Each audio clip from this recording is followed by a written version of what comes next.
it's Jasmine. I'm back with another video. It's going to be my red pill moment. Was that aha, eye-opening moment in my life that a lot of us come to, but today I want to discuss mine. I've ever seen the movie The Matrix, and I'll go ahead and put a poster of that movie here. It's a very good movie, by the way. I love that movie. Neo and Morpheus are the two main characters who are going through this scene. Morpheus is showing a blue and a red pill. The whole thinking of the blue and red pill is choosing one or the other. Choosing one direction your life will go moving forward. The blue pill is ignorance, right? The blue pill is deciding to play it safe, deciding to go back to your mediocre life and to unsee the truth of what your life really is, right? Just basically going down the path of least resistance. Now the red pill is the pill of truth. It's greatly known as the pill of truth, right?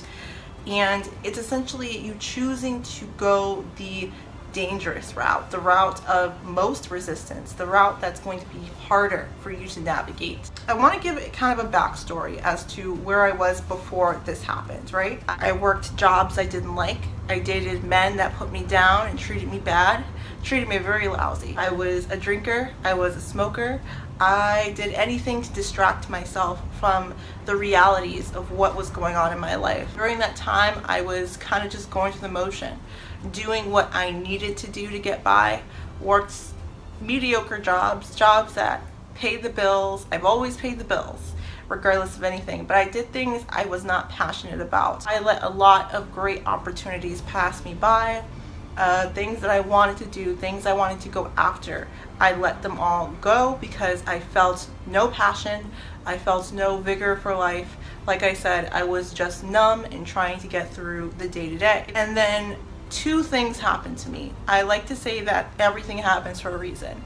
And these two things happened, in my belief, for a strong reason. And that was to get me to my awakening. I'll insert the picture if I can find it.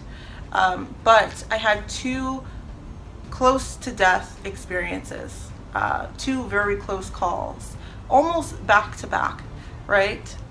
So the first one, I was in a car. It was my first car I'd ever bought. I was on the highway, and I remember this like it was yesterday. I was headed to the city because there was like this very interesting event I wanted to go to. Long story short, one of my tires, my front tires, blows and it pops. Bunch of smoke, and you automatically can feel when your tire is gone. It's just, it feels like you're spinning and you have no control over your vehicle. I was in the middle two lanes on the freeway, and I don't know what kind of came over me, but somehow I was able, and I don't know really how I did it, by luck I think, that there was a median, a tiny sliver where, you know, two oncoming lanes of traffic or the highway converge right into one. There was a tiny sliver that somehow I was right next to, I was about to merge into. And this is all chance. This is not anything I could have had control over.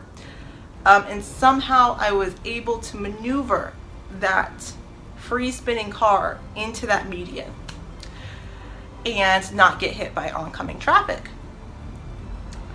And when I look back on this moment, I almost get teary-eyed because I realize how close to death I was and how lucky I was that no other cars had hit me, rear-ended me, and sent me flying out of my car. Got onto that median and could just see the cars passing me each way, on my left and on my right. Just, and you know how cars are very fast, just zoom, zoom, zoom, zoom.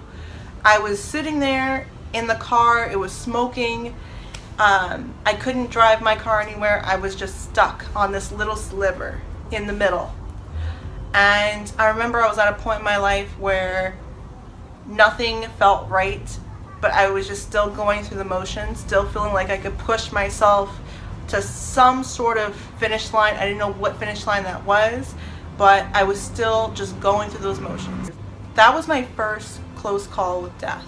My second close call, I had my second car. I just bought it. Somehow the exhaust, the gas, was going into my car, not the opposite way. It was not being put out. It was being gradually put into my car. I didn't realize I was being slowly poisoned, right?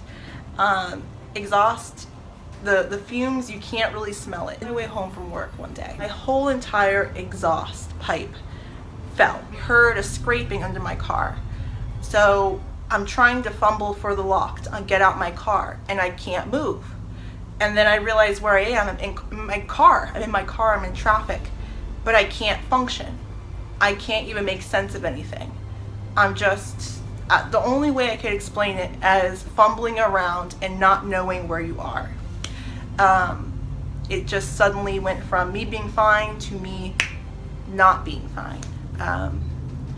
And I couldn't get out. And the only way I was able to get out of my car was because I nearly collided with a curb. A bystander got me out of my car and onto the ground, where I stayed until the ambulance came and picked me up. Those two things happened to me, and I came out of it. The one thing I remember telling myself is, not only am I so grateful and so thankful for my life and the luck I've had, because these two things could have easily killed me, thinking, what am I doing with my life? Why am I wasting my life at this time when it's so precious, when it could easily be gone? The life I've been taking for granted. Everything hit me at once. Smoking, drinking, being in a toxic relationship that was not serving me, doing things with my life that I didn't truly want to do, not pursuing my goals, not pursuing my businesses. It took that happening to me to realize that I don't want to smoke, I don't want to drink ever again in my life. I don't ever want to be in a toxic, degrading, messed up relationship because that's what I'm settling for. I didn't want to do any of it anymore. That was my awakening red pill moment, that I was strong enough to make it through.